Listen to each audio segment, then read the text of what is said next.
My son tried to sell my house while I was in hospital, so I sold it first and disappeared. From a hospital bed, I set something in motion, quiet, legal, irreversible. A neighbor sent a photo. Strangers in my hallway. My son, speaking for the owner. My pulse didn't spike, it steadied. No shouting, no scene. He wanted my house to solve everything. Instead, I gave him silence, consequences, and a door he'll never open again. The first sound after surgery wasn't the monitor, nor the shuffle of the night nurse, but the moth-wing buzz of my phone on the tray. Morphine made everything float, but the message cut clean. "There are people touring your house," my neighbor wrote. "A young man says he speaks for the owner." She added a photo. My hallway crowded with strangers' shoes, mud drying on the mat. In the corner of the frame stood my son, chin high. My pulse didn't spike. It settled, like a coin settling. The room smelled of disinfectant. The tape of the IV tugged my skin, and I closed my eyes against a sting that wasn't from the incision. "If he wants to sell what I built," I whispered to the clock, "he'll learn whose name is on the deed one last time." A nurse breezed in, checked the bag, asked about pain. "Manageable," I said. She smiled automatically, as if pain were a form to be filed. When she left, I opened the photo again and pinched to zoom. He wore my father's old coat, the one I kept because the seams were honest and the wool didn't quit. He liked to wear something of mine when he wanted legitimacy. He believed it would work on my door. The neighbors must have heard his lines. "The old man is downsizing. He's signing soon, just waiting on paperwork." Words like gauze, meant to cover blood, not stop it. I pictured them stepping over the threshold, praising the sunlight in the kitchen, the good bones, the way the oak banister gleamed, despite decades of hands. Strangers assessing whether my memories came with parking. My thumb hovered over the phone app. Call him, demand, rage. But anger is noisy, and noise is traceable. I learned that in the years a mortgage was a cliff, and every month I crossed it anyway. Noise spooks lenders. Silence makes them lean in. I set the phone down and watched the heart monitor blink a patient green. The body tells truths the tongue can't. Mine said, "Not now, not loud." It said, "Prepare." I typed to my neighbor, "Thank you. Please do nothing. No confrontation. No mention of me." She responded with a thumbs up and a heart. Simple symbols felt more loyal than blood that shares my name.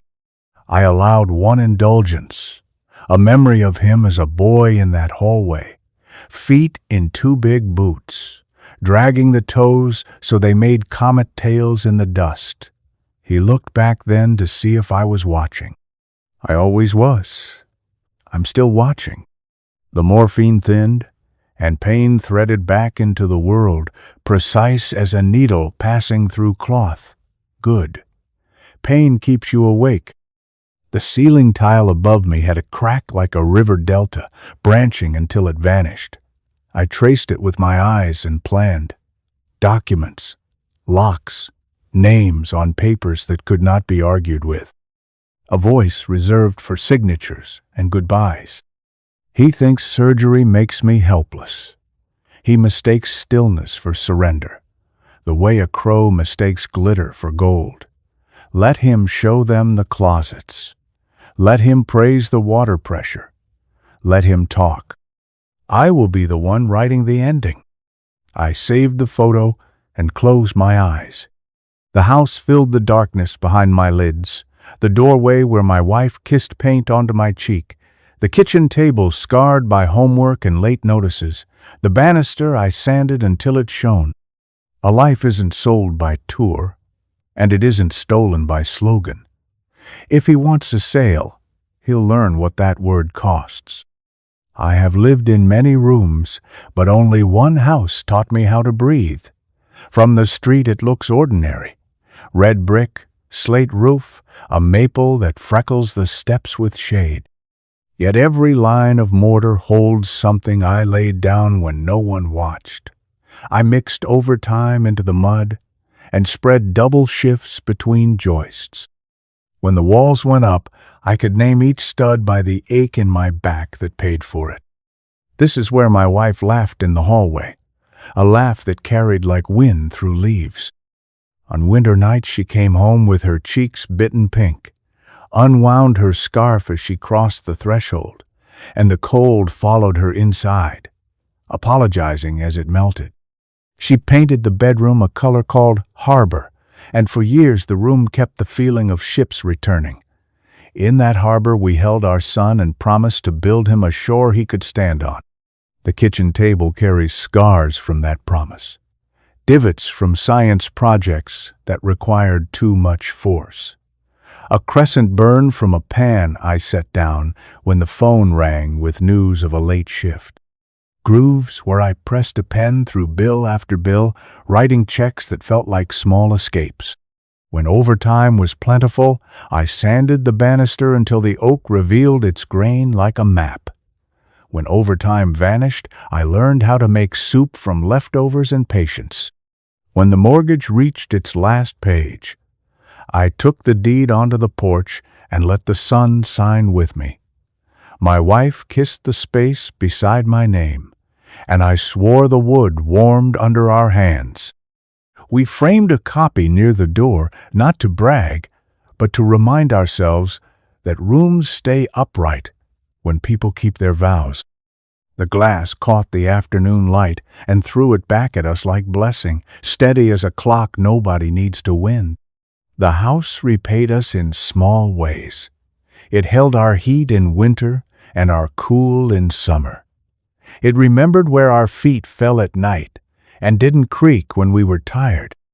It forgave the pencil marks our boy made on the hallway to measure growth, the lines climbing year after year like a ladder to some private sky.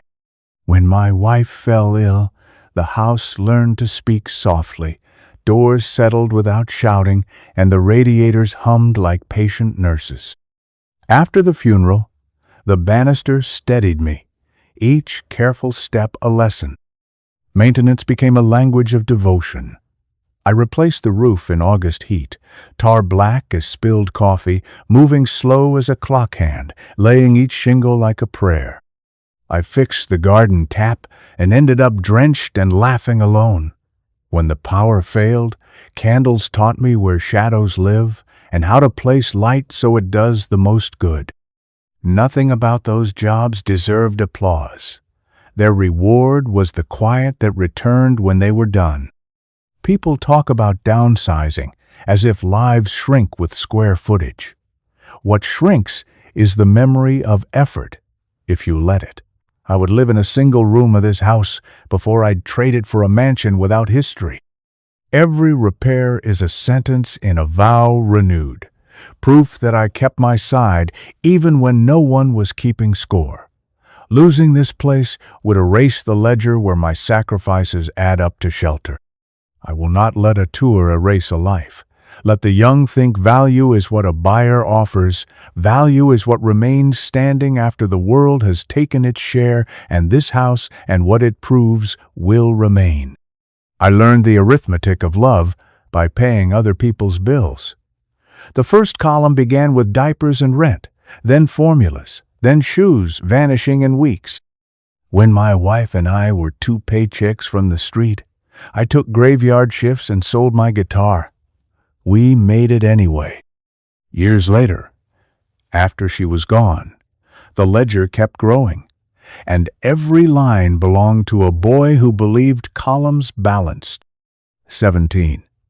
A dented bumper, a telephone pole that jumped, the other driver crying, police sympathetic and exhausted. I put on my clean jacket, apologized to everyone, and signed. Insurance swallowed a month of wages. He promised he'd mow lawns all summer. He mowed once, left the clippings, and forgot. 18. University deposits. He swore business school would make me proud. I co-signed the dorm, paid for books, wired money. Midterm, a dean called. Missed classes, a plagiarized paper. I drove 4 hours, spoke softly, convinced them to let him try again. He lasted to spring, came home with a suitcase and a shrug, saying the program wasn't visionary. I paid the fees and bought him a train ticket anyway. 19. A credit card in my name for emergencies.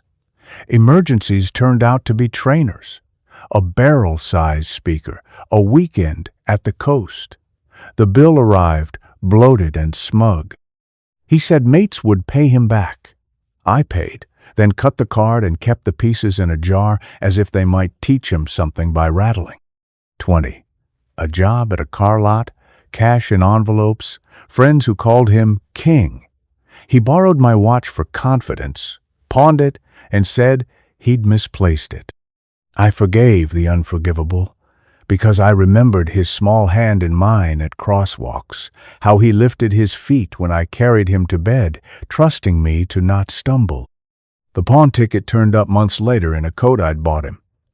I redeemed the watch without a word. 21. A girl with eyes like storm glass and a baby he did not deserve. They argued on my porch about pushchairs and sleep. I stocked their fridge. I paid a deposit on a flat so the baby would hear quiet at night. When the girl left, I kept paying because the child still needed nappies, and he said he almost had a raise. The house remembers these entries. Greasy envelopes opened at the table, coffee cooling while I negotiated with creditors, the click of my pen signing agreements I shouldn't have needed to sign. I told myself, a father sustains until a son stands. Standing never came. Leaning did, familiar as my own shadow on winter mornings. Then the gray winter, when I was ill, and he wanted an advance to bridge a gap. The gap turned out to be gambling dressed in nicer words. I covered it to protect his name from a court he'd never step into, because he is my son, and because I have always chosen the quiet rescue over the noisy ruin. My ledger is dense with such rescues, tow trucks, uniforms, solicitors, second chances mailed certified. Each time, he nodded as if receiving a parcel already addressed to him. Entitlement wears a courteous face. It says, "Thank you," without seeing the cost. I forgave the unforgivable, not because I am holy, but because I am tired of losing. Love, misapplied, is compound interest paid to a habit. The balance is printed in ceilings I repaired, and nights I stayed up counting. He thinks inheritance is a birthright. I know it is an audit, and the numbers are almost due. The first cracks were quiet, the sort of sounds a house makes before winter. A settling pop in the rafters, a shiver in the pipes. He called them jokes. "You don't get it, old man," he'd say when a bill laid its simple numbers on the table. He tested the words like a new key, turning them in the lock of my patience until tumblers clicked. He borrowed the car and returned it late, tank low, ash smell pretending not to belong. "It's just a car," he said, eyes skimming past mine to the television. He handed back the keys with a half laugh, as if metal remembered laughter better than dents. I checked the tires in the cold and told myself, boys, learn by almosts. At 17, he wanted cash for graduation instead of the watch my father gave me. "It's old," he said, rolling his eyes as if age embarrassed him. I kept the watch.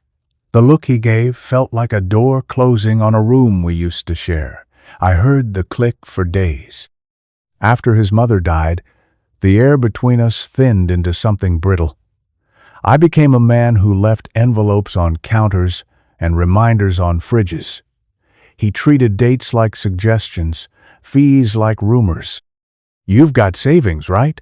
he'd ask, friendly as a hand guiding you toward a cliff. When I asked him to handle his own late notice, he smiled. "Relax, old man. The bank will wait."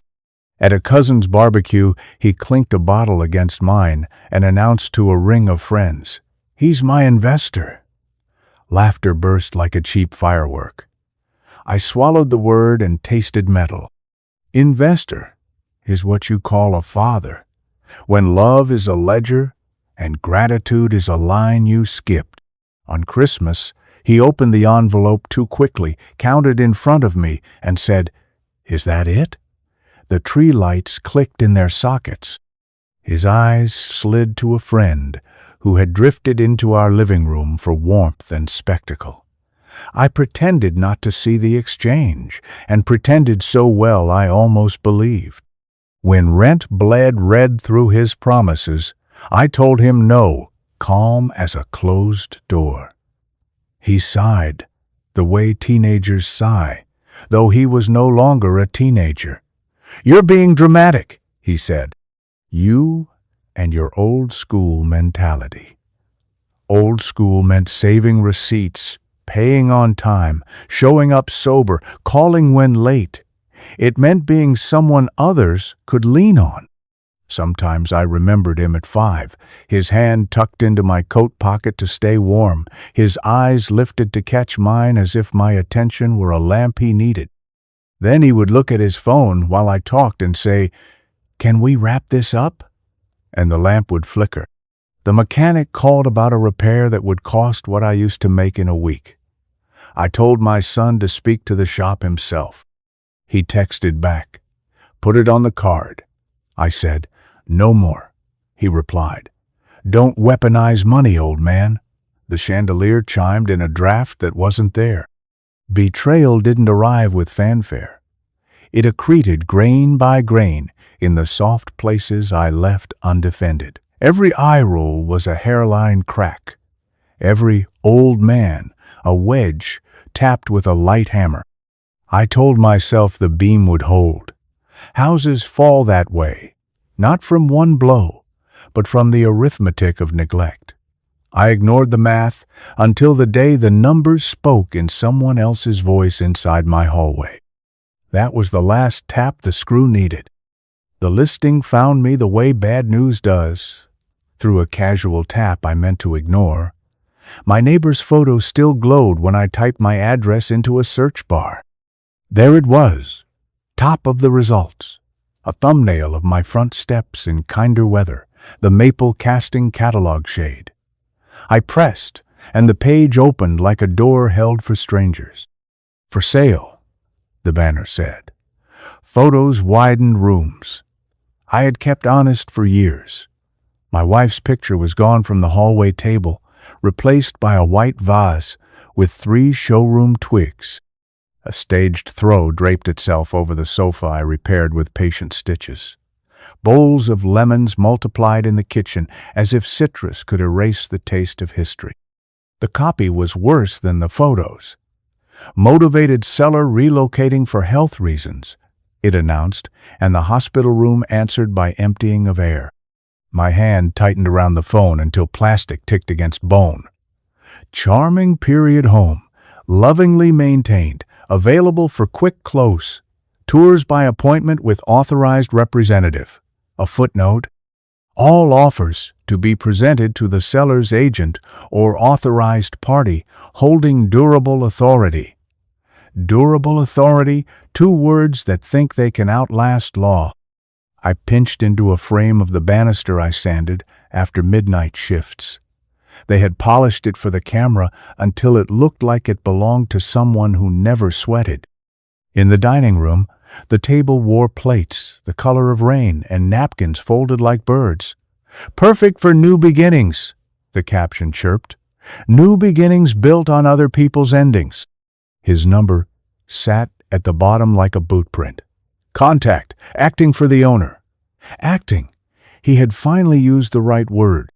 The agent name was there too, a franchise that thinks friendliness is a font. He had found someone hungry enough to be incurious. Maybe he told them I was unreachable. Maybe he said I had already agreed. Maybe he said I was grateful. I took screenshots of every page. The MLS ID, the timestamp, the sentence about authority, the price drops that hadn't happened yet but would if he grew impatient. I emailed the images to myself and to a folder labeled with a date that will matter later. The nurse walked in, checked my drip, asked whether I needed anything. "A glass of water?" I said. "And a charger." She brought both. I thanked her, saved again. I thought of the day I framed the deed and the sun signed beside me. I thought of the night my wife said the hallway needed a lamp, and we stayed up until we found the exact one, warm as tea. In the listing, that lamp was gone, replaced by a bulb that looked like a shrug. They had emptied me from my rooms and photographed what remained as if absence were good taste. Durable authority. I tasted the words. He would need a power of attorney I never gave, a court order that does not exist, a signature I do not forget how to write. If he forged, the paper will sing when pressed. Ink tells truths heat can tease out. I have time. I have patience. I have the deed.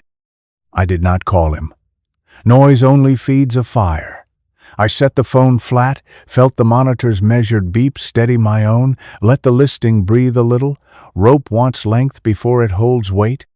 He put my house on the market. I will decide when it is sold and to whom and what vanishes when the door shuts behind me. The voicemail landed like a coin flipping, bright for a second before it vanished. My phone chimed, a number I didn't know. Then the little red dot appeared beside.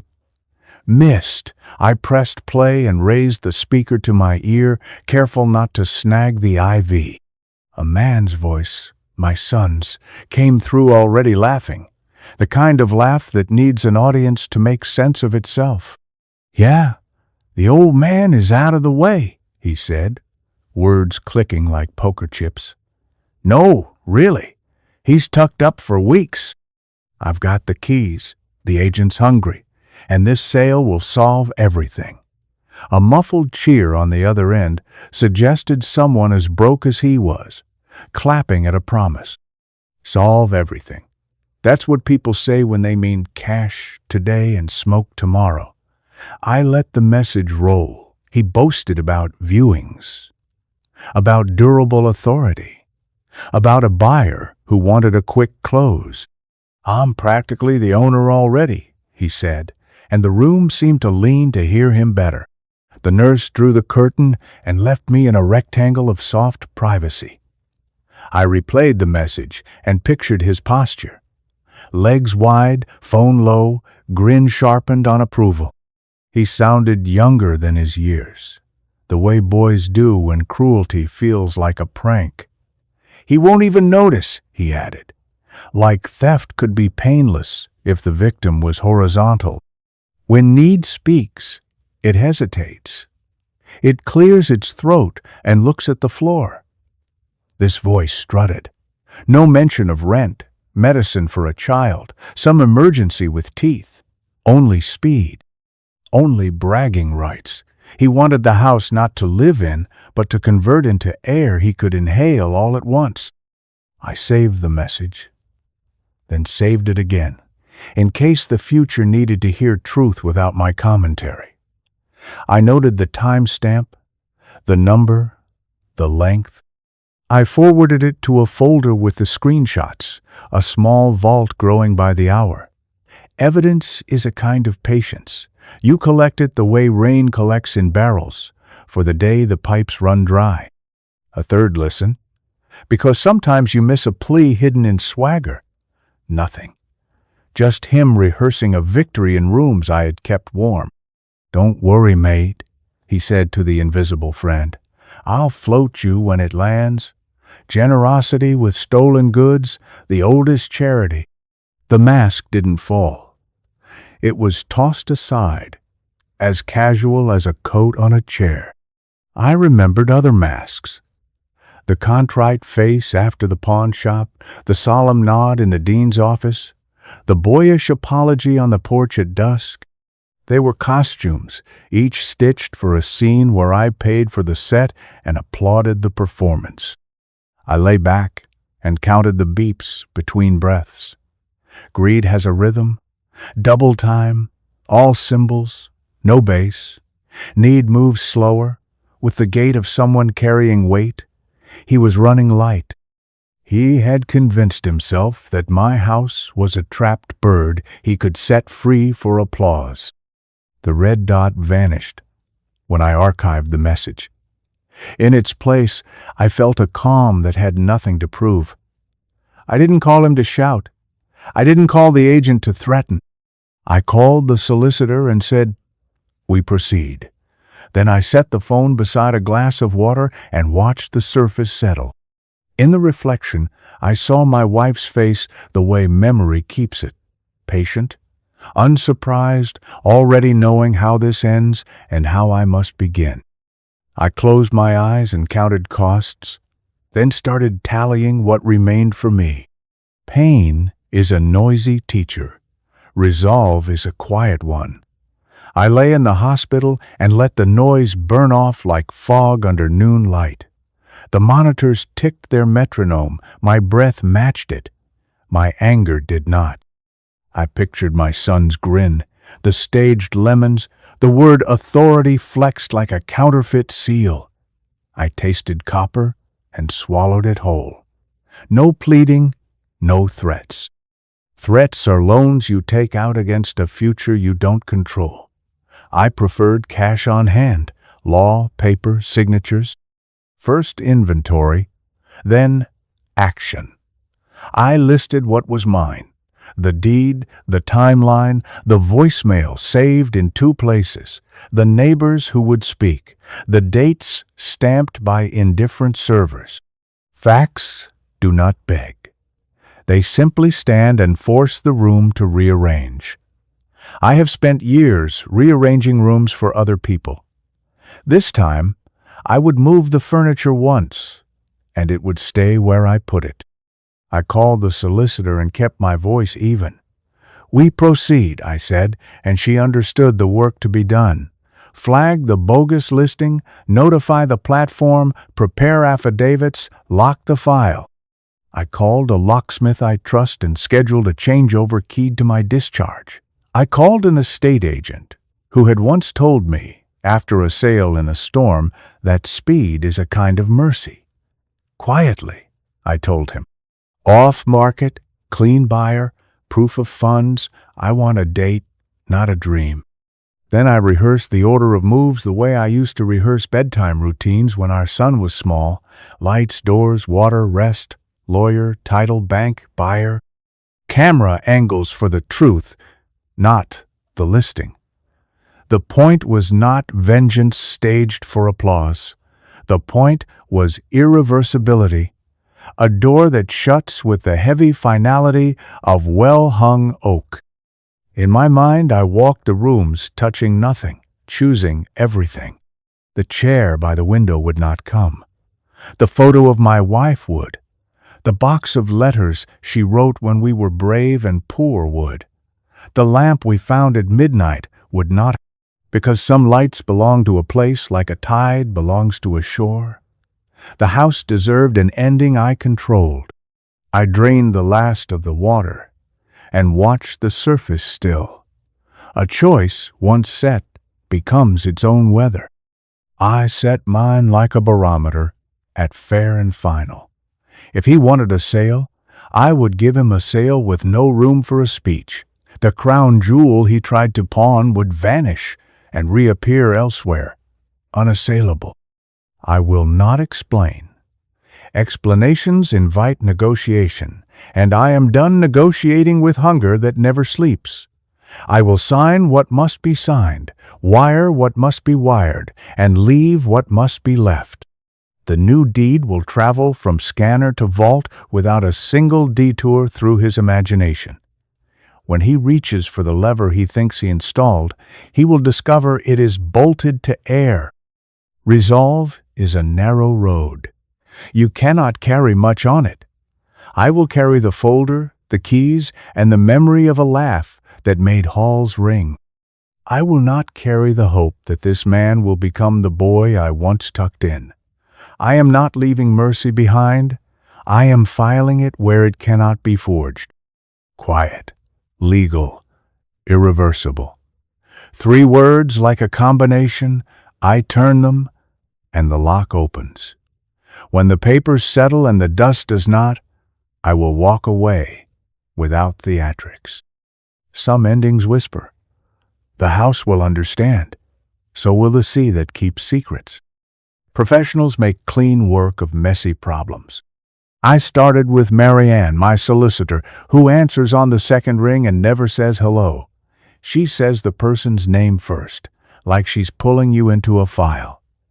Daniel, she said. I laid out the situation in nouns. Listing, unauthorized, durable authority, voicemail. She asked for documents. I forwarded the deed, the screenshots, and the audio, then waited through the hospital's humming pause while she read. We act, she said.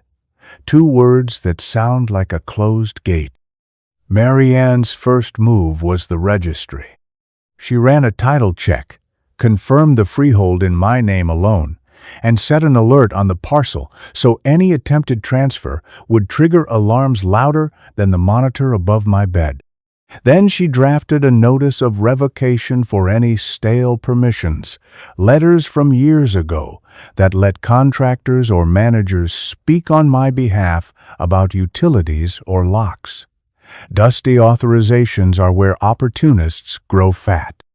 She vacuumed them clean with 1 tidy paragraph and sent it recorded to every relevant party, the stamps lined up like soldiers. Next came the cease and desist. She wrote 1 to the franchise agent and 1 to the platform, copying their compliance departments and the MLS board. No adjectives, just facts. Unauthorized listing of property owned by client. No power of attorney granted. Remove immediately. She attached the land registry extract and the affidavit she had me sign digitally with a stylus that felt like a cold pen. The nurse watched me trace my name, then tightened my IV tape as if to underline it. For the bones of the sale I wanted, I called Tomas, the title specialist. Tomas speaks in checklists and sleeps with statutes under his pillow. He audited the chain of ownership, reviewed every lien release back to the kitchen we remodeled, and confirmed there were no stray charges hiding like nails in tall grass. He prepared a seller's package so immaculate an auditor would smile. If someone tries to sling a false instrument in here, he said, the paper will spit it out. Last, the estate agent, Lena. I'd helped her once when a buyer lost financing the morning of exchange. I wired a small bridge and saved her commission. She answered with a laugh. You only hear from people who remember favors accurately. Quiet sale? She asked. Quieter than confession, I said. She sent 2 buyers within the hour. Cash, verifiable. Used to discretion. They would walk through without touching anything. They would never say the address aloud, and they would close when I blinked. Between them, the 3 built a clean corridor from problem to exit. Marianne flagged the listing. The platform pulled it down before lunch and replaced it with a gray placeholder that might as well have been a tombstone. Tomas opened escrow at a boutique office that thinks privacy is a religion. Lena drafted an offer letter with earnest money, so heavy it bent the page. None of them asked for drama. They asked for documents and dates, and then produced results like a magician who hates applause. I did not gloat. Gloating is for people still unsure. I watched the emails arrive. Confirmation of removal, registry alert, active, preliminary title clear, proof of funds verified, efficient, precise, unemotional. They were scalpels in gloved hands, and I was done with hammers. When my son spoke next, he would not find a debate. he would find brick. I turned my face to the window and let the winter light rest on me, a rehearsal for the day I walk out and close everything behind. Marianne says courts respect boxes, so we built boxes. She opened a matter file and numbered it before the staples cooled. Exhibit A, the land registry extract. B, my deed, photographed beside today's newspaper. C, the voicemail, saved in its original format and transcribed without adjectives. We moved like clerks who love the alphabet more than gossip. I exported my call logs, times he rang, and the longer list he didn't. Dates, durations, missed, answered. Marianne highlighted the hours he claimed to be meeting the seller while I lay on an IV. I forwarded texts where he asked for keys for a contractor, then posted an open house to his story. Lena retrieved the listing's cache from an archive. The platform pretends doesn't exist. Screenshots are opinion. Caches remember. Tomas wrote a short memorandum on authority. What it is, what it isn't, and how my signature is not a rumor to be repeated. He stapled it to emails between the franchise agent and a look-alike address my son created for me, one letter off, tone miles away. Per my authorization, proceed, the imposter wrote. Marianne circled the salutation. No one who knows me writes, regards, without a name. We printed headers, IPs, timestamps. Ink dries with a quiet satisfaction like closure. The private investigator arrived like a rumor I meant to keep. Coil, quiet shoes, eyes that sit behind the scene. He accepted a spare key, photographed it against a metric ruler, then handed it back. Chain of custody, he said, and gave me a receipt that looked like a train ticket to somewhere safer. He attended the next showing with the look of a man who never buys. His camera stayed low. His recorder did not blink. Later, at my bedside, he set down a folder that smelled faintly of rain. Highlights, he said. In one clip, my son stands in the hallway I varnished and declares bright as a salesman. The owner is eager due to health concerns, but I'm handling everything. He waves a hand as if dismissing a servant. In another, a couple asks about title. He answers before the agent can speak, I've got durable authority. It's buttoned up. The agent looks down. They nod. The lie walks away. Coyle captured the guest sign-in sheet before it disappeared. Names, numbers, emails. He shot the agent's portal while it still displayed my address. He logged when the listing vanished, reappeared under a quieter link, then died under Marianne's notice. He screenshotted my son's messages, bragging in a private group that, the old man is finally making moves. I gave statements like a man counting pennies, precise, unashamed. I described the first text from my neighbor, the search that found my house, the oxygen leaving the room when I read, relocating for health reasons. Marianne typed as I spoke, her keys, a metronome. We initialed each page. Tomas notarized the affidavit and slid it into a sleeve that whispered shut. Coyle organized his evidence the way a carpenter stacks lengths. Nothing sloppy, nothing bent. Each photo carried EXIF data. Each recording came with a checksum hash to prove it hasn't been touched. He drew a simple flowchart. Listing posted, showings held, claims made, listing flagged, platform response. Arrows marched in one direction, toward the truth. I asked for copies and felt their weight when the envelope settled in my hands. There is a discipline in building a paper trail. It replaces the chemistry of fury with the physics of proof. Rage evaporates. Documents remain. When he finally speaks, he will face pages that do not hate him. They simply do not lie ever. Quiet restructuring begins with a signature no one hears. Marianne drafts the trust, names me as trustee, and writes successor provisions that click shut like a good latch. If illness returns, if I travel, if I disappear by choice, authority moves in a straight line that does not include my son. By morning, the trust owns the house. I simply occupy what I have always paid for. Paper changes the costume, not the character, but costumes can fool the greedy. I initial where I must, sign where it matters most, and stay silent while the new shell hardens around what is mine. We tune clauses like instruments. No beneficiary may pledge, assign, or anticipate distributions. Nothing may be offered as collateral for someone else's appetite.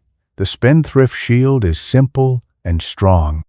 A letter of wishes sits behind it, plain as a father's voice.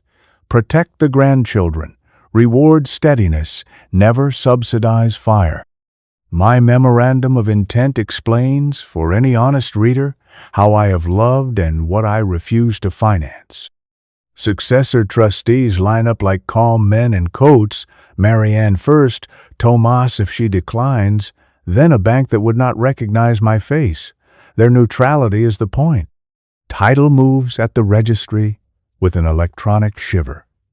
Tomas watches the transfer populate, confirms the reference, and screenshots the moment it becomes true.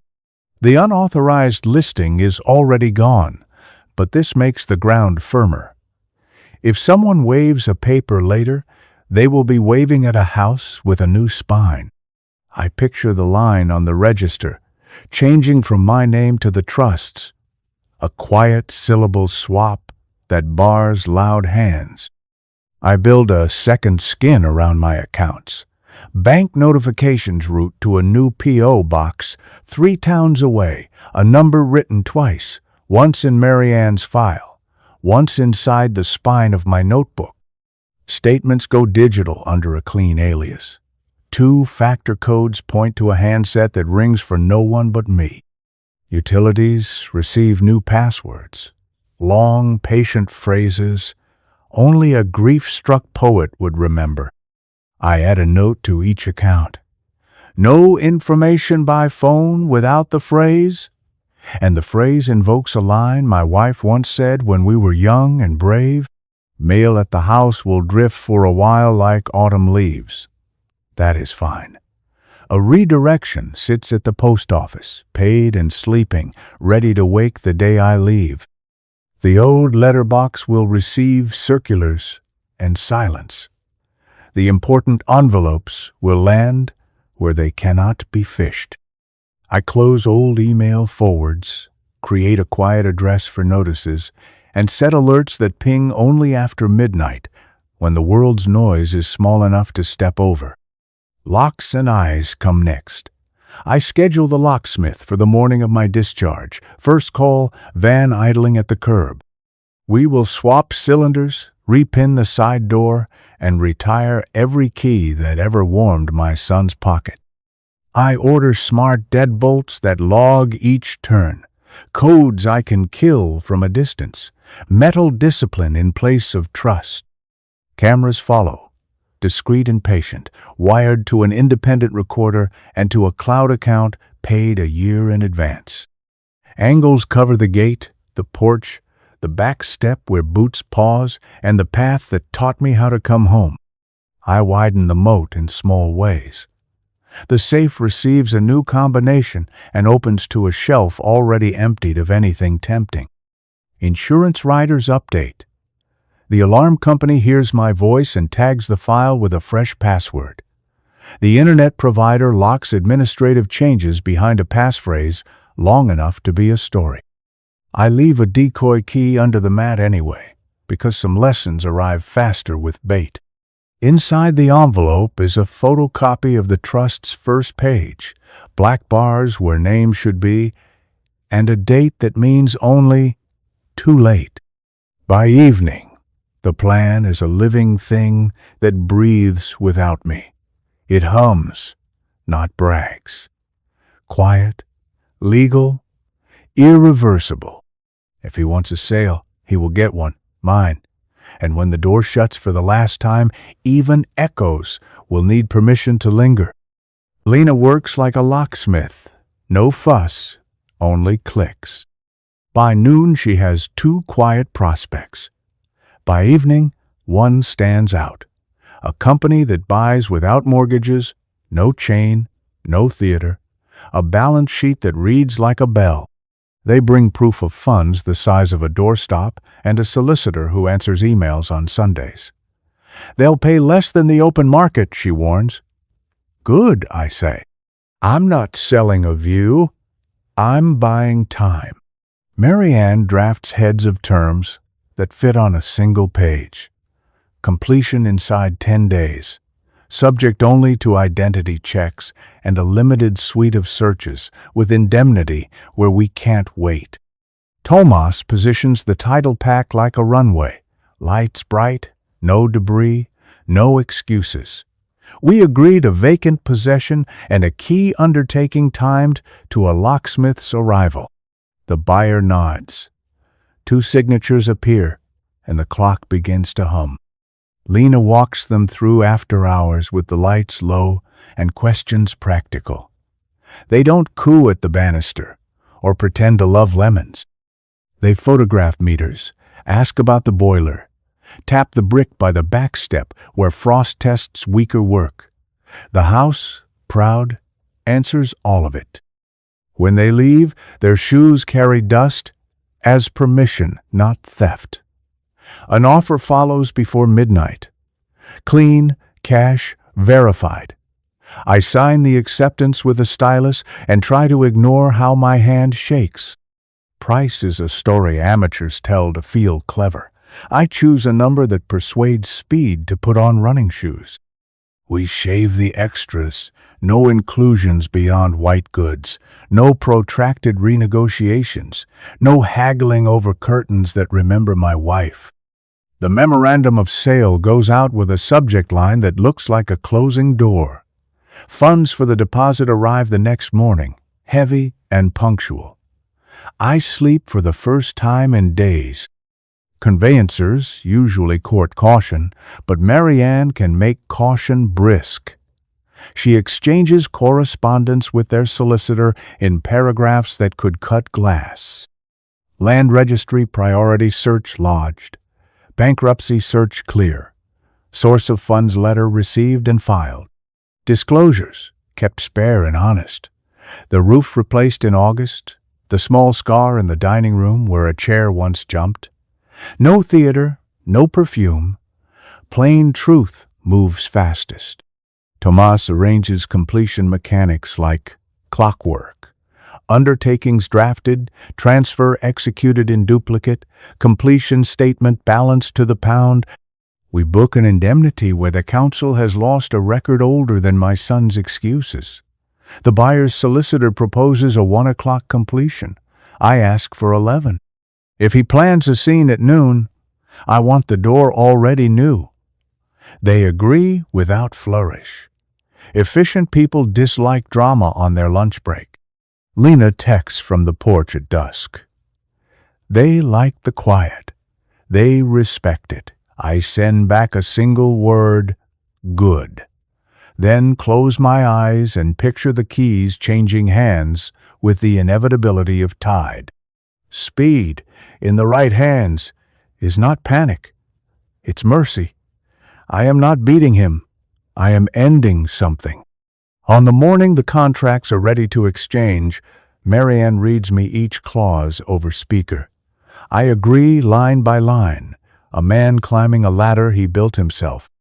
When the call ends, a silence settles as strict as a judge's robe. From there, it is arithmetic. Money moves. Names slide from one column to another, and the house changes owner without raising its voice. I do not chase pennies. I close the door, and the corridor beyond it finally goes dark. I keep my wife's photo, the folder, and a small screwdriver in my pocket. talismans against backsliding, reminders that deliberate work outlasts noise and greed. I pick the coast because the sea forgets quickly. Towns with chalk cliffs don't ask questions if rent clears on time each month. Lena finds furnished, lets accepting initials and deposits without fuss. I choose a first-floor flat above a closed bookshop, windows to weather and gulls. The landlord wants payments and quiet. I can give him both and gain obscurity. Inside, a reading sofa and a kettle that thinks in whistles, a small desk where the grain runs like rain, and a bed that forgives old bones. I pay 6 months up front from the trust, then schedule a discreet, steady standing order. Utilities remain in the landlord's name. The Wi-Fi password is the shop's faded motto about good stories. Mail becomes a controlled river. The redirection order is active. I add the coastal flat as a secondary destination for essentials and keep the P.O. box to catch everything else. Bank statements, insurer notices, and registry alerts reach me without passing the old gate. I cancel catalogs, mute charities, and let the house return to silence, disturbed only by wind. Accounts migrate like birds. I create an email under my initials and give it only to institutions requiring precision. Two-factor codes go to a handset bought with cash, registered to the box number and nothing else. Passwords become sentences, my wife once said. I close shared logins, revoke devices, tighten recovery paths, and set alerts that chime at odd hours. The go bag waits in the wardrobe, plain canvas, no heroics. Documents first. Trust papers, registry extracts, passport, birth certificate, solicitor's letters, and the affidavit with signatures crisp as winter. Then the watch reclaimed from the pawn slip, ticking like a lesson. A photo of my wife in the garden. A small bundle of keys. Old, new spares plus one decoy. I decide how keys change hands. Completion at 11 means the buyer's courier meets Marianne at 10:30. She will hold the ring I wore thin and trade it for a receipt filed in places. I will surrender nothing to a man who treats ownership as costume. Locks turn only once after handover and never again from me. Mercy needs boundaries. I rehearse the route, from the hospital to the house for one sweep, then the bank, then the flat before dark. The bag stays light enough to move without thought. I leave no forwarding note on the refrigerator, no message on the hall table. Ghosts deserve privacy. I water the spider plant, then apologize. It belongs to the house now. Finances condense. I close small accounts that comforted a younger version and keep one current, one savings, and the trust. I cap daily transfers and require confirmation for exceptions.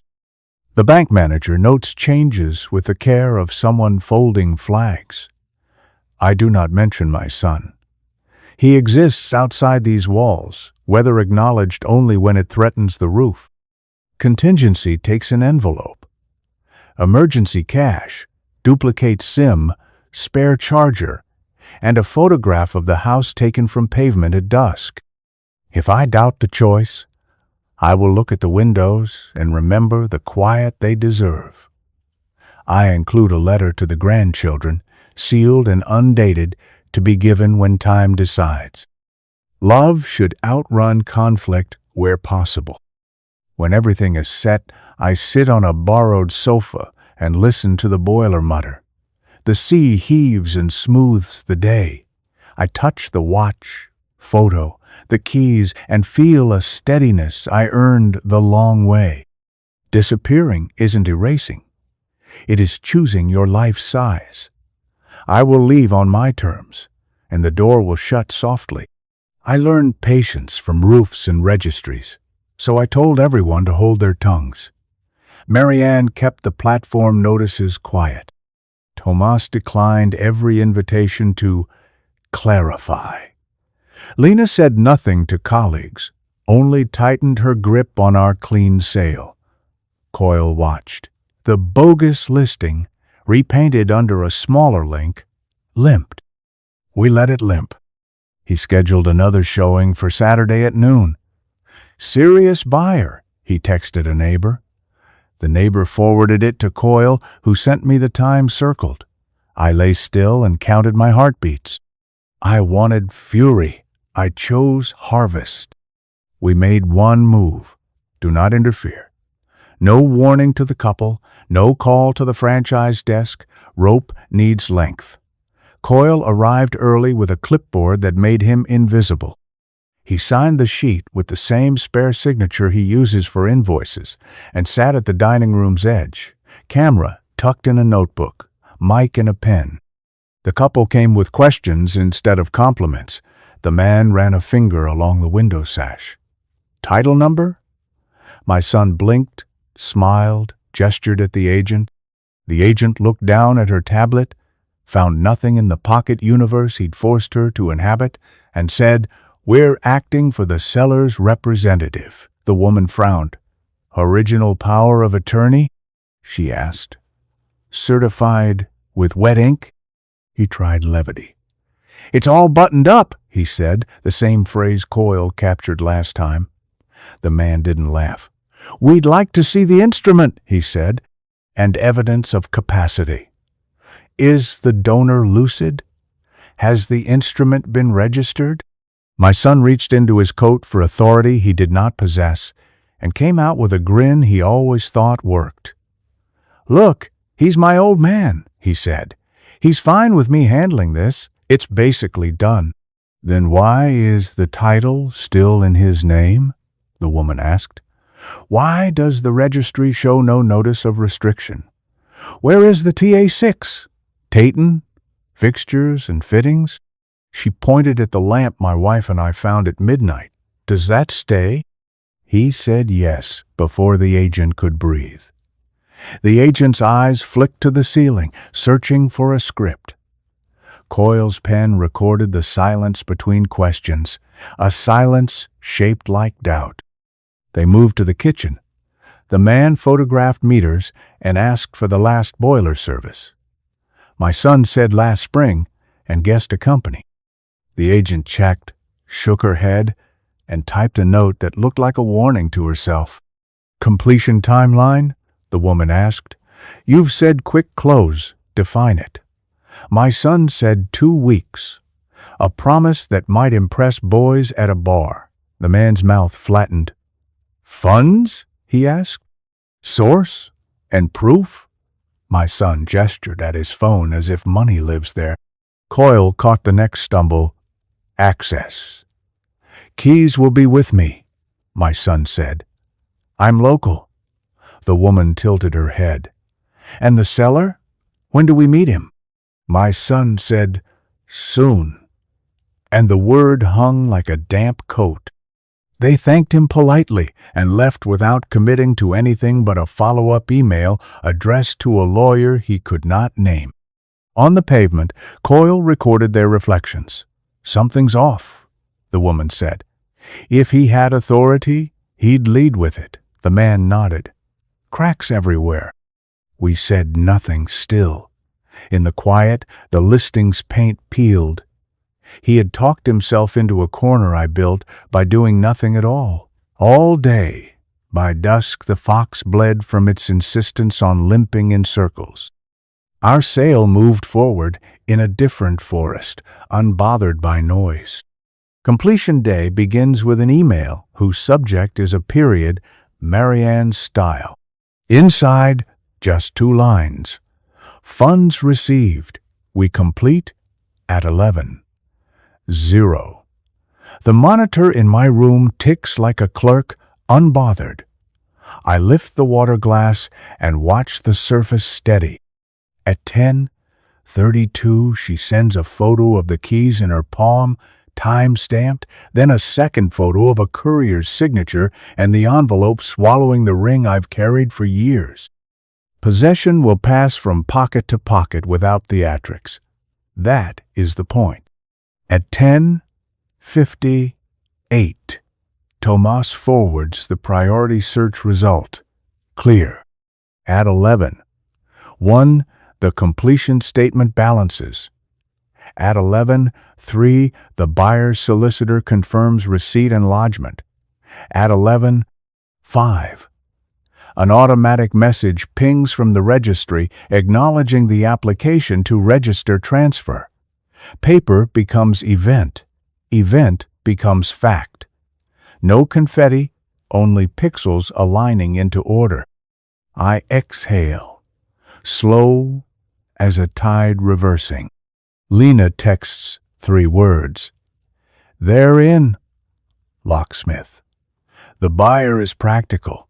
Immediate possession was promised, and promises matter. The locksmith's van noses up to the curb, letters on the side blurred by speed, cylinders change. Pins fall like rain on a steel tray. Codes rotate away from memory, then beyond imagination. The decoy key under the mat achieves its small vocation, teaching. Whoever tries it will learn late. I open the camera app once, a habit's farewell. The porch feed shows a gloved hand removing the unit to hand back to the buyer who has his own system boxed, tidy, ready. I nod at the screen, then close the app and delete access. Ownership is a door. Once you step through, you don't stand with a foot on each threshold. I keep one thing only: the receipt from the courier folded into my notebook like a pressed leaf. Meanwhile, my son's open house keeps its appointment with air. He has scheduled noon. At 11:40, a reminder chirps on the agent's tablet he borrowed, as if alarms obey charisma. At 11:53, he posts a story with the caption, "Final viewing today, be quick." At 11:58, he arrives, smile ready. A bottle of congrats bubbles clinking in a tote, 2 prospects trailing like gulls. They meet a new lock, a different silence. He tries the key, laughs, says something about contractors, then knocks with the back of his knuckles as if familiarity could trespass. The buyer's shift uncertain. He calls the agent, who doesn't answer. He calls me. I let the phone ring against a folded towel until it quiets. He crouches to peer at the keyway like a man trying to read a foreign alphabet by wish alone. At 12:06, a man in a navy coat arrives, clipboard. He introduces himself as the buyer's representative and informs my son that possession has transferred and viewings are canceled.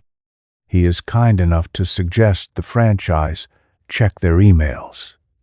My son blinks, searches for anger that will open doors, finds none. The couple excuse themselves, promising to be in touch. They won't. Coyle, from across the street, writes down the time the tote stops clinking. Lena texts me a period to match Marianne's. Tomas files confirmations in a folder that will sleep now for years. I rest my head against the pillow and feel something close to weather change inside my chest, pressure falling, air sweetening. By 2, there is nothing left to do. The house belongs to someone who will use keys the way keys are meant to be used. My son is advertising a property that belongs neither to him nor to me. The door closes once, properly, and learns a new hand. Mine opens elsewhere. I chose a room that belonged to no one. Beige walls, a glass table, 2 chairs set at a careful angle. The receptionist poured water and left us with a clock that ticked. He arrived late, smiling for cameras, shoulders wide, phone already face up. I kept the folder on my lap, the elastic biting my palm. Outside, traffic murmured, uninterested. The blinds clicked once in the central heating. "Neutral ground," I said. He rolled his eyes and sank into the chair, as if it owed him softness. "You could have just called, old man." "I did," I said, and slid the first sleeve across the glass. "Tuition receipts, deposits, term fees, appeals I wrote on your behalf." He glanced down, then away, the way a child looks past vegetables. I placed the next. Bailouts, bank transfers labeled in my handwriting, rent, fines, arrears. His grin tightened around a word he didn't say. Another sleeve, the car insurance. "You forgot. The premium doubled by your carelessness. The letter where I apologized and paid to keep coverage from lapsing." Then the printouts from the listing, rooms staged by strangers, the copy that used my health as a selling point, the line about durable authority. Beneath those, screenshots of your messages bragging, and the transcription of your voicemail. He read 5 words and pushed the paper back with 2 fingers, as if it might stain him. "There will be no police today," I said. He brightened, confusing mercy for permission. "Only consequences." He laughed. "What consequences?" "You've always sorted things." He tapped his phone, hunting for an audience. "If the house sells, we both win." "It's sold," I said. "Not yours. Mine. Yesterday at 11, he stilled, eyes narrowing. "Possession transferred. Locks changed. Your next open house met a stranger with a clipboard." "That's illegal," he said. "You can't." "I did," I said, and slid across the registry acknowledgement, the completion statement, the trust schedule that now holds what you thought you could leverage. "You will not touch a key again. You will not approach the buyer. You will not speak for me." He leaned back and tried the old tone. "You're being dramatic." I opened the last sleeve. "A letter from Marianne to you, all contact through counsel. Any further misrepresentation will be pursued. Any attempt to obtain credit or advantage using my name will be referred without ceremony." A second letter. "My updated will, notarized, witnessed, unambiguous, inheritance skipping you, protections for the grandchildren, a clause that rewards steadiness and starves appetite." He read longer this time, lips moving. A boy sounding out rules he didn't write. "This is punishment," he said. "This is a door," I said, "hung properly. It closes and it holds." I laid a final page on the glass, a ledger of 15 years, dates, amounts, reasons, not judgment, arithmetic. "You called this love a tap that never runs dry. It is a well. It has a bottom." He reached for anger.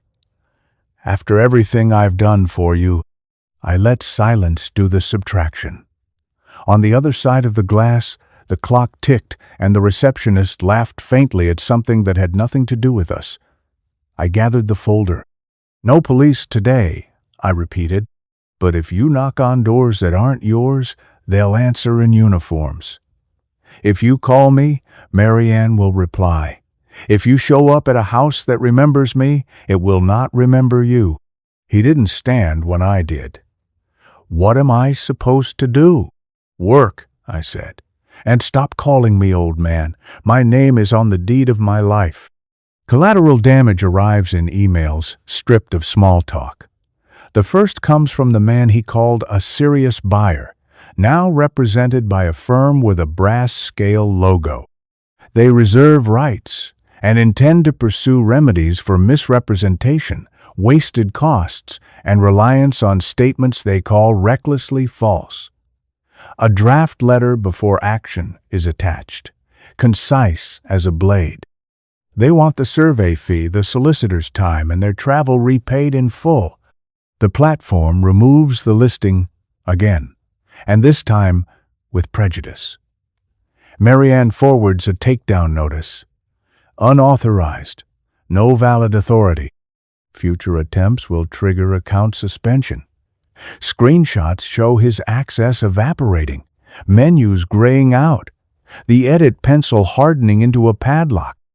He has rehearsed a sale in a theater that has switched off the lights. His phone floods with messages asking why the link returns an error. Briefly, he learns what sudden silence does to momentum. Coyle watches the social ripple from the far curb.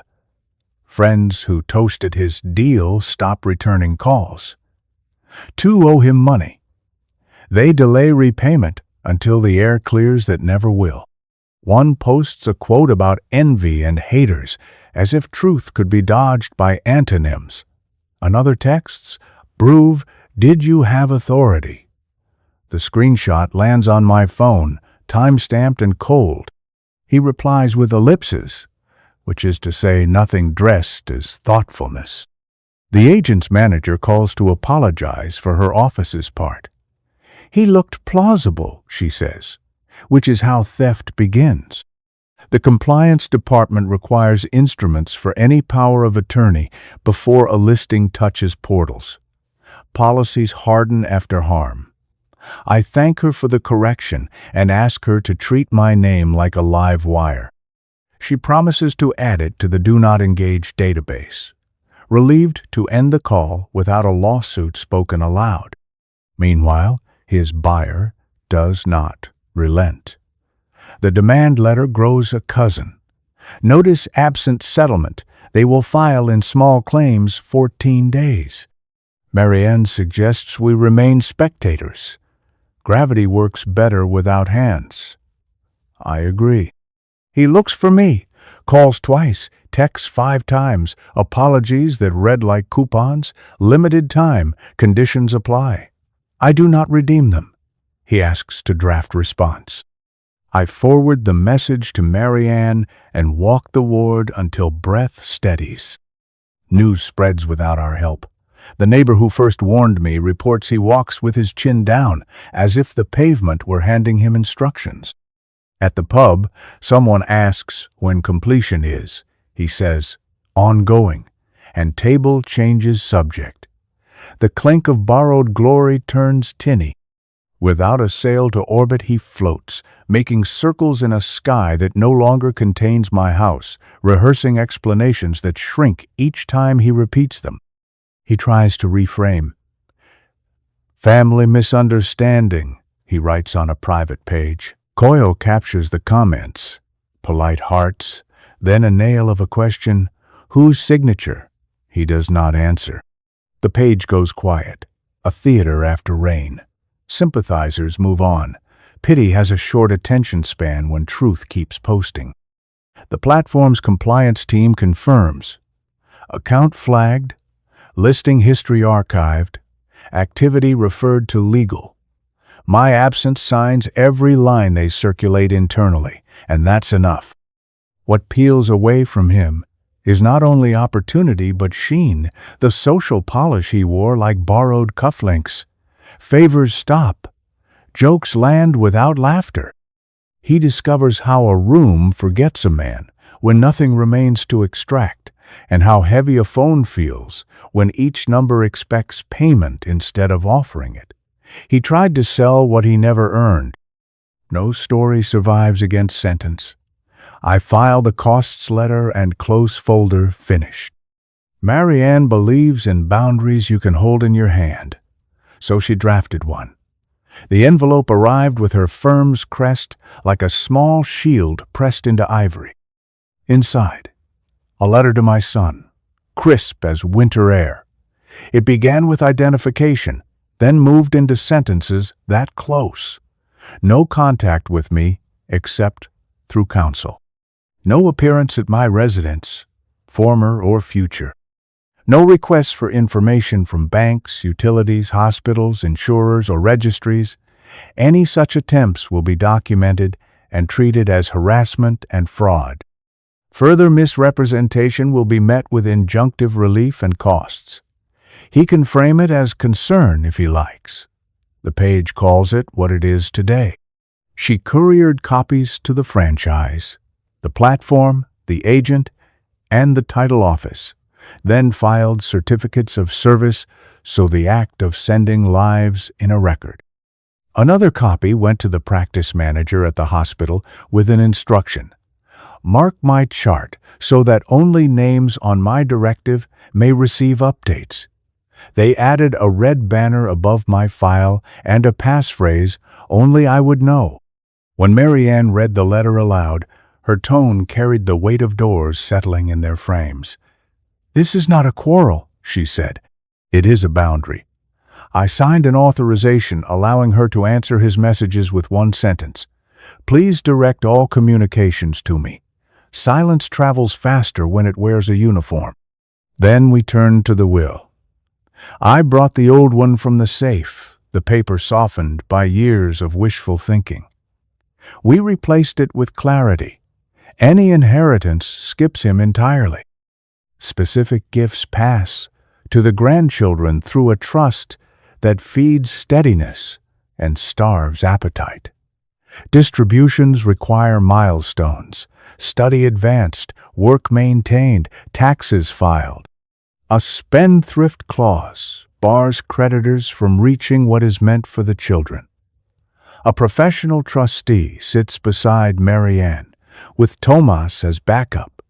3 points that make a triangle nothing topples easily. We added letters of wishes in my handwriting. Scholarships instead of cars, deposit help contingent on savings, emergency funds that require receipts and humility. I named charities my wife loved, small ones that stretch a pound into shelter and tea. The balance goes where it does the most quiet good. He receives nothing but the knowledge that doors exist and that they work. Marianne arranged witnesses who do not care for drama. We met in a conference room. I read each clause aloud, the way a man checks the teeth on a gear before starting a machine.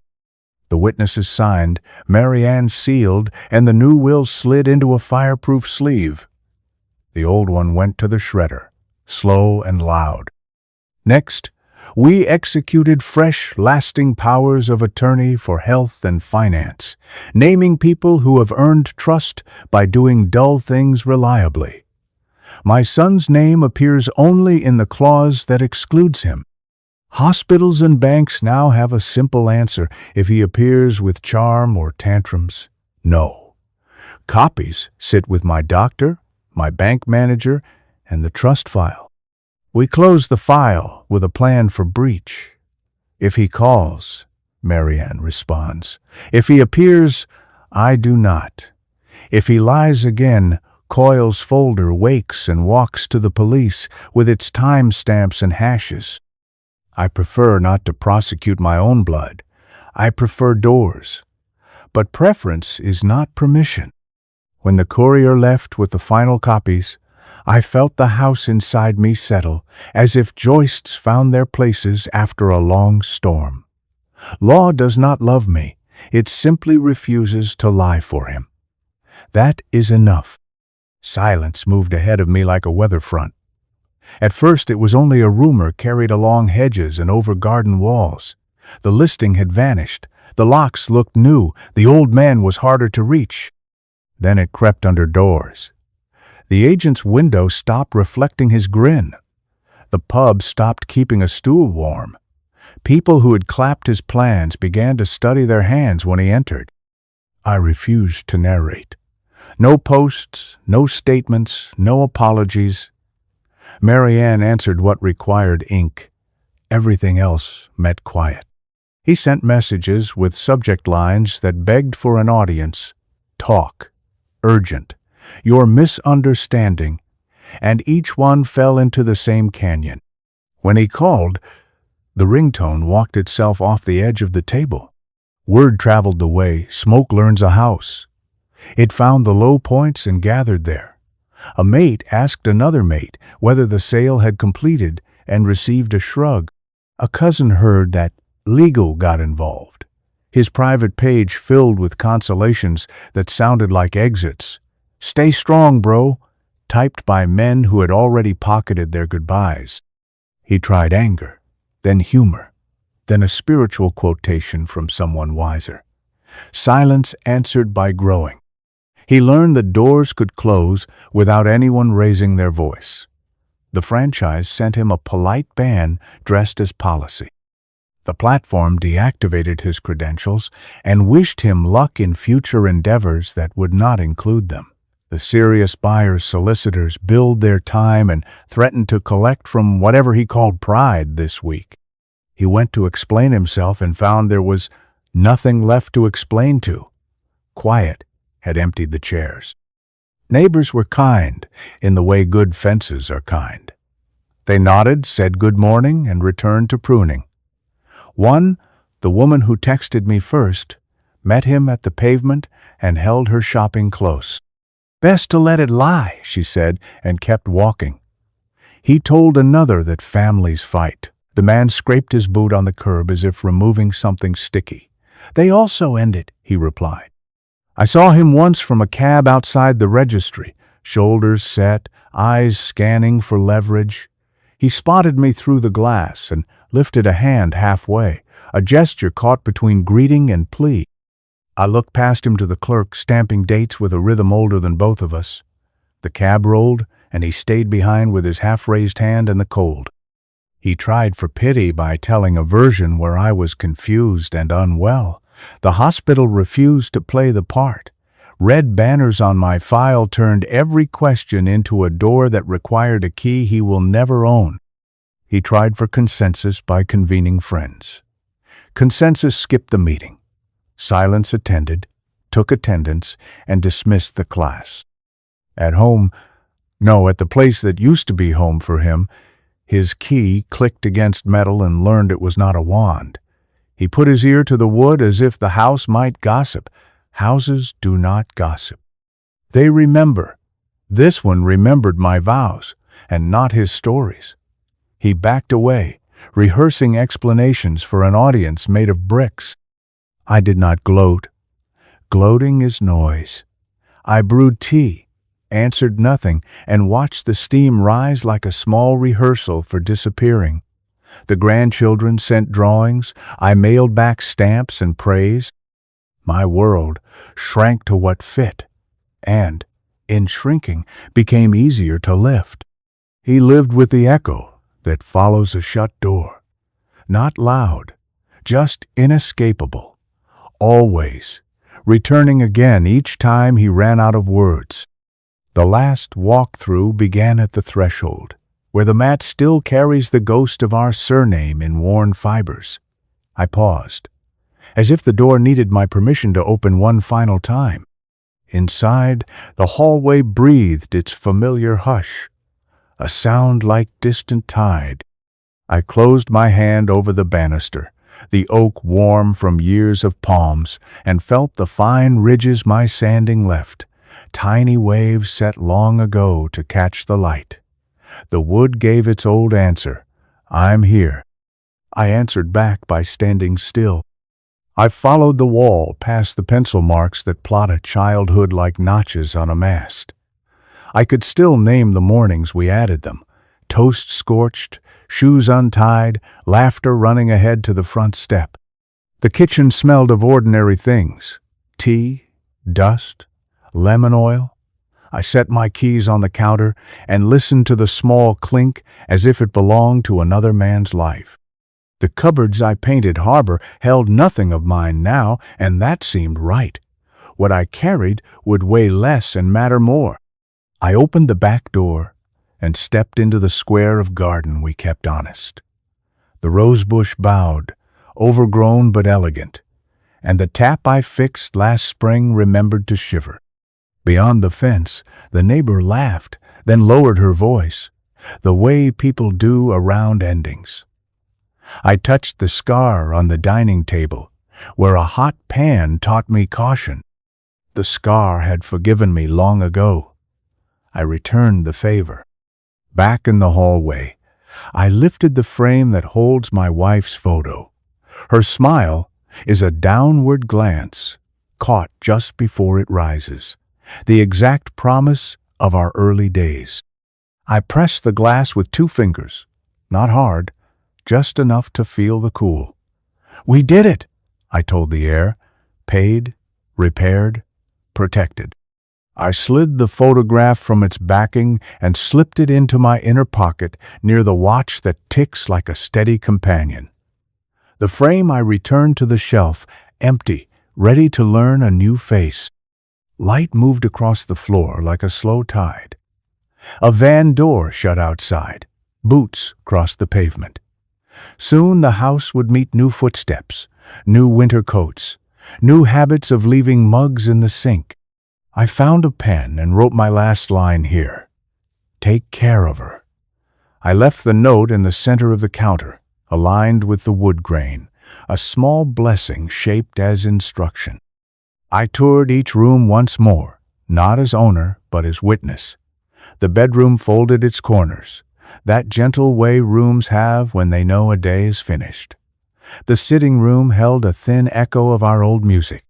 In the cupboard under the stairs, I touched the hammer, then left it, because the house would need it more than I would. I checked the windows, pressed the latches, and stood in the doorway to learn the outline one last time.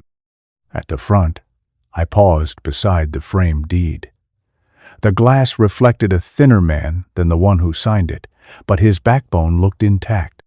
I thanked the paper for keeping its promise, then lifted the frame, leaving the hook bare. Paper lives in files now, the promise travels with me. I opened the door. Afternoon brightness spilled across the hall, and the dust lifted as if relieved. Outside, the maple freckled the steps with light. I pocketed the keys I would hand over and stepped into the day, closing the door behind me as quietly as a prayer finishing itself. The coastal flat smells of salt and paper. Below me, the shuttered bookshop wears its faded motto like a smile, and gulls stitch white thread through the sky. I set the go-bag on the rug and unpack without ceremony. Documents in the desk drawer, watch on the window ledge, photo of my wife propped against a vase like a lighthouse. The kettle learns my hands. The radiator hums an agreeable note. Even quiet has instruments when you listen. I brew tea strong enough to stand a spoon, watch steam ribbon the glass, and listen to the boiler mutter like a friend relearning my name. I walk to the promenade at dusk. The tide is a clerk, crossing out footsteps with a wet pen, leaving the sand clean again. I stand with my coat zipped and let the wind proofread what remains of me. Behind the windows, families plate up supper, chairs scrape, laughter rises. I am not lonely. Solitude is space made by closing the right doors. Back upstairs, I choose small rituals. I fold the newspaper to the crossword and leave 3 clues unsolved. The way a man leaves lights on a landing. I oil the wardrobe hinges. I write a letter to the grandchildren that says nothing about courts or locks. It describes shells like ears, a fox printing hieroglyphs on the sand, and a gull scolding the sea for taking and taking. I tell them I will always answer mail. On the first night, rain stitches the dark to the roof. I sit by the window and match my breathing to the rise and fall of weather. The phone sleeps. Marianne sends one brief email. Registration completed. Boundaries holding. Lena writes a line about the new owners unpacking a kettle. She thinks they will be gentle. Tomas forwards a final ledger balanced to the pound. Their efficiency comforts because it asks for nothing. I open the photo. My wife's smile is the same downward glance moments from becoming laughter. "We have enough," she once said, when enough was still a number you could hold. I repeated softly to the glass, and to the room, and to the part of me that counts losses like coins. Enough. Stored water in drought. Bread you slice thinner, without going hungry. In the morning, sun lifts paint dust from the sill, and the sea answers yes to every question. I walk to the market for eggs, bananas, and a small jar of marmalade that tastes of January courage. The vendor calls me sir on the third visit, then by my initials on the fourth. The world is building a new habit around me. I let it, cautiously, like a cat choosing a lap. News travels slower here, which is perfect. My son exists behind glass like an exhibit I no longer visit. There is nothing to announce, nothing to defend. If he learns anything, it will be from the country that silence makes inside a man. I will not tour that country with him. I have borders now, visas, and a passport stamped peace in faint, persistent ink. He wanted a sail. I gave him one. I also gave him the silence he never thought he'd have to face. The door is shut, the tide keeps its appointment, and my life is exactly the size I can carry without help. At night I leave one lamp on in the hallway, for courtesy, not fear. The bulb glows like a kept promise, and the room feels like what follows a storm, the moment the house loosens its shoulders and remembers how to breathe. Your time means a lot. Thank you for listening to my journey. If you enjoyed this story, don't forget to like the video, subscribe to the channel, and share your thoughts in the comments. To hear the next story, just click the box on the left.